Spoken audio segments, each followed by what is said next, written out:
la literatura siempre va a tener esa batuta de contar las historias, y las historias que nos cuenta tienen un trasfondo más allá de lo artístico, más allá de lo ficticio, por decirlo de alguna manera. Siempre van a tener esos guiños sociales, políticos, mitológicos, como lo estábamos viendo ahorita, ¿no? Hablar de dioses, hablar de creencias, hablar de ciertos actos de fe, etcétera, etcétera, etcétera.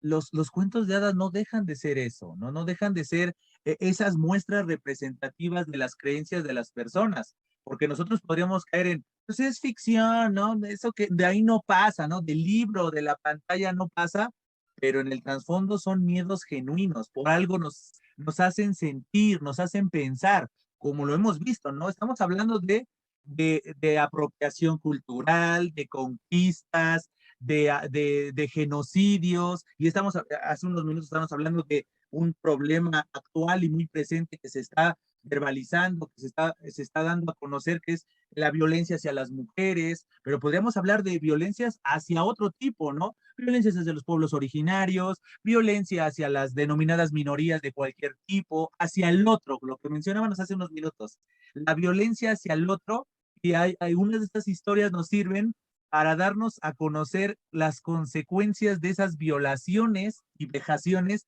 que le hacemos a esa otra edad. Y qué mayor miedo y qué mayor incertidumbre que nosotros podemos hablar de justicia, ¿no?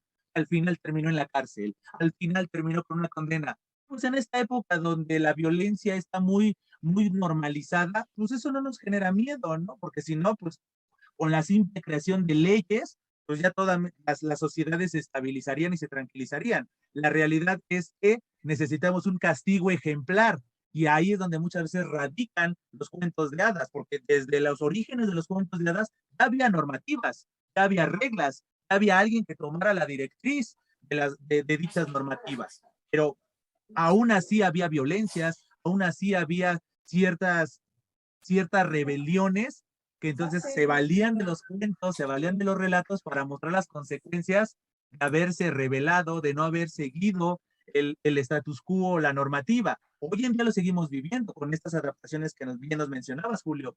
Es decir, ese guiño hacia la violencia de las mujeres, ese guiño hacia la violencia hacia los pueblos originarios, ese guiño sobre la culpabilidad de la civilización occidental o de ciertos pueblos conquistadores en torno de los pueblos conquistados. Todos esos elementos son retomados, son adaptados en estos tópicos, en estos temas de los cuentos de hadas, y los vemos todavía hoy en día.